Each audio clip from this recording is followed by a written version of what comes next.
So hi there, welcome to my channel. We'll talk about anything recreational and motivational about health. And if you might like my videos, please hit that like button and hit the subscribe button for many videos to come. So our topic for today is how to track your calcium. So as we all know, calcium helps in our bone health. Calcium keeps it strong and healthy. But did you know that we also need calcium for the heart, muscles, and nerves? Now I would like to tell you, as always, I am not an expert in this field of medicine and such. I just want to show you how I monitor my calcium. I consume calcium-rich foods in my diet and why.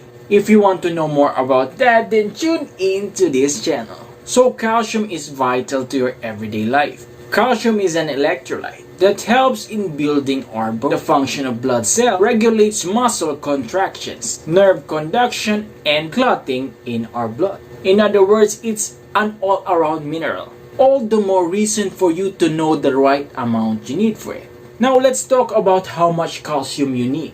According to the PDRI 2015, for males and females of age 19 to 29 years old, the recommended amount of calcium is 750 milligrams. That is for a single day.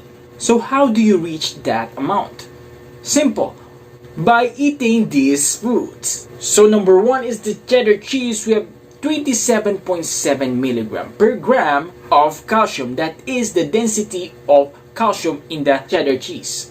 So next is Moringa or malunggay powder at 20 milligrams per gram. If you like a lot of Japanese cuisines, they have the kombu kelp, kept in dried form. If you might not know what is kombu kelp, it's used by Japanese in some dashi or in some ramen. They add it as dashi for flavoring. And kombu kelp have 6.67 milligram per gram of calcium.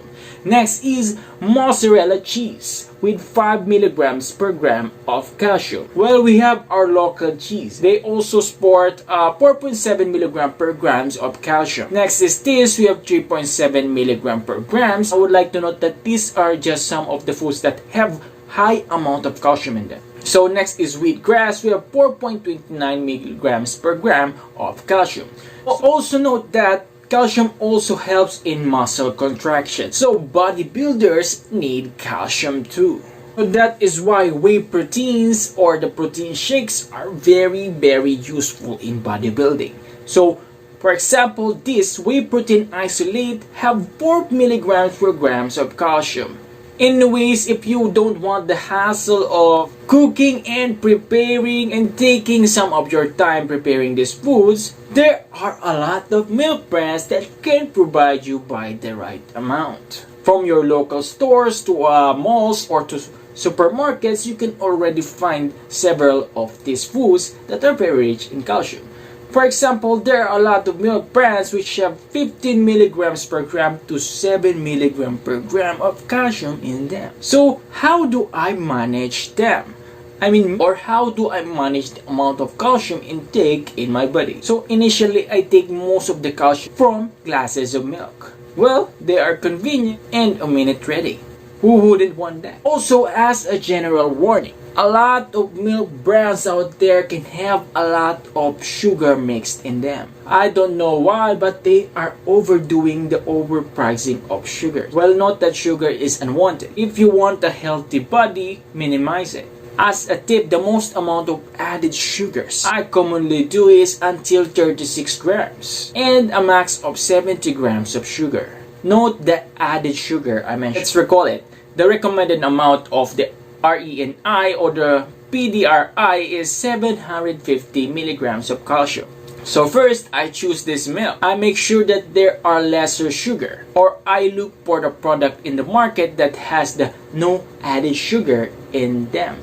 That's a great help. My favorite milk product has 15 milligrams per gram of calcium in them, which by the way has no added sugar. And if I am out of my budget, I take the 6 milligram per gram of calcium product. So for example, I have my favorite brand. So I usually have a cup of milk in breakfast and one for lunch. That is if I do in a balanced diet. Meanwhile, I only have milk for lunch in an intermittent fasting. So regarding the amount, 50 grams of my favorite brand. at 15 milligram per gram is already 750 micrograms. Also, you can divide it into two. 25 grams of milk by morning and 25 grams of milk by lunch or in any part of meals. Also, you can have the 25 grams of by morning in hot glass of water and the remaining 25 grams on lunch. Well, it depends on your diet, goals, preferences, and other schedule. Anyways, you can have a mix of your cheeses too in your diet, especially in your salad. Well, just be mindful of the salts. Cheese can be difficult in some ways. Note that cheeses have a lot of fat in them, so be sure to take note of that. By calcium content, wheatgrass would be the best. At 4.9 milligram per gram, you can sip 174 grams of wheatgrass as a powdered tea. Well, I know that would be a lot, so you can combine or say drink wheatgrass in the morning or milk in the afternoon or at different times of the day. Well, anyways, consume your calcium. Be sure to have the right amount of it because calcium is really necessary. Well, anyways, that's all for this video, guys. Be sure to check your calcium intake and have more exercise for more absorption. Thank you so much for watching. This is Ray, and eat better, track better, and be better. This is Ray signing off. See you next week. Bye.